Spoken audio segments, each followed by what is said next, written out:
Hello बच्चों, ऐसी ही video देखने के लिए हमारे चैनल को सब्सक्राइब और लाइक और शेयर कर दो। जादुई गाय। पुर नाम का एक गांव था जिसमें दो किसान रहते थे। वो एक दूसरे के बहुत अच्छे दोस्त थे। वो दोनों बहुत अमीर थे। उनके पास 3-3 खेत थे। उनके पास कई गायें और भैंसें भी थी। वे उस गांव के सबसे अमीर किसान थे। वो इतनी अमीर होने के बावजूद भी खुश नहीं थे। उन्हें इससे भी बहुत अमीर बनना था। उस गांव में इन दोनों किसानों के अलावा और एक किसान था जो गरीब था। उसका एक छोटा सा खेत था और एक गाय थी जिसे वो बहुत प्यार करता था। गरीब होने के बावजूद भी बहुत खुश रहता था। वो अपना जीवन शांति से जीता था। वो सोने के वक्त भगवान को याद करता और उसके पास जो कुछ भी है उसके लिए भगवान को धन्यवाद कहता। वह दो अमीर किसान उस गरीब किसान को हमेशा खुश देखते थे। उसे इतना खुश देखकर वह इस सोच में पड़ जाते कि यह इतना खुश कैसे है, जबकि वह हमसे बहुत गरीब है। उसके पास ज्यादा धन भी नहीं है। उसके पास हमारी तरह ज्यादा खेत या गाय भैंसे भी नहीं है। तब भी वह इतना खुश कैसे रह सकता है। वह दोनों जब भी उसको मिलते तब उसका बहुत मजाक उड़ाते। वह उससे अपने धनवान होने का दिखावा करते। वह उसकी गरीबी का मजाक उड़ाते। फिर भी वह गरीब किसान उनको कुछ भी नहीं कहता। उस पर उनकी मजाक का कोई भी प्रभाव नहीं पड़ता था। इससे वह अमीर किसान क्रोध में आ जाते। ये कहानी ऐसे ही चल रही थी। एक दिन की बात है।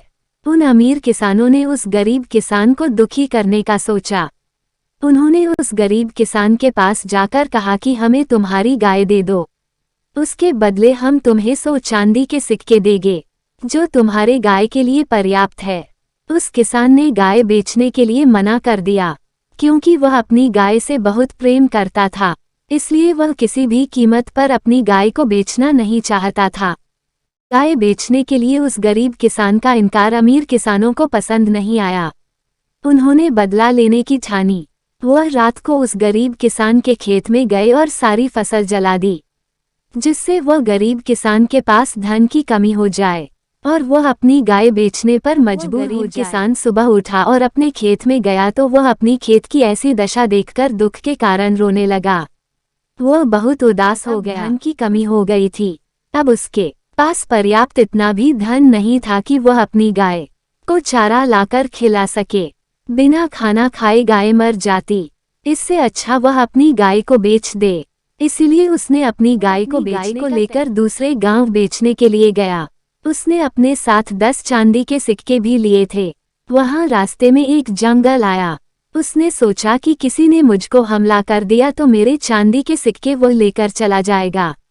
इसलिए उसने चांदी के सिक्के की पोटली गाय के गले में बंधी घंटी में बांधकर मुसाफरी करने के बाद वह थक गया। इसीलिए उसने एक सराय मुसाफिरखाना में आराम करने का सोचा। उसने अपनी गाय को सराय के बाहर बांध दिया। वह बांधकर सराय में चला गया। उस गाय की पोटली में से एक चांदी का सिक्का गिर गया, जिसे उस सराय के मालिक ने देख लिया। उसको लगा कि यह एक जादुई गाय है जिसमें से चांदी के सिक्के निकलते हैं। ये चांदी का सिक्का भी उसी गाय से निकला। किसान आराम कर सराय में से बाहर निकला। तब उस सराय के मालिक ने उसे पूछा कि आप कहाँ जा रहे हो। तब उस गरीब किसान ने जवाब दिया कि वह अपनी गाय को बेचने दूसरे गांव जा रहा है। ये सुनकर वह सराय का मालिक कहा कि अब आपको दूसरे गांव जाने की जरूरत नहीं है, मैं आपकी गाय को खरीद लूंगा। उसने उस किसान को 1000 चांदी के सिक्के दिए और उसे अपनी गाय को देने को कहा। यह मूल्य उस गाय के मूल्य से बहुत अधिक था। फिर भी उस किसान ने इसे भगवान का संकेत समझकर उस गाय को सराय के मालिक को दे दिया। खुश होकर अपने गांव वापस चला गया। वो अपने घर जाकर बैठकर चांदी के सिक्के गिनने लगा। वो दोनों अमीर किसान आए और उस गरीब किसान के पास 1000 चांदी के सिक्के देखकर चौंक गए। उसने उस गरीब किसान से पूछा कि तुम्हारे पास इतने सारे चांदी के सिक्के कैसे आए। तब वो गरीब किसान मुस्कुराते बोला कि उसे गाय के बेचने पर इतने सारे सिक्के मिले हैं। अब वह इन सिक्कों से बहुत सारी गाय खरीदेगा और उससे बहुत ज्यादा धन कमाएगा। उनकी चाल उल्टी पड़ गई। यह जानकर अमीर किसान दुखी हो गए। सीख बुरे कर्म का नतीजा हमेशा बुरा होता है।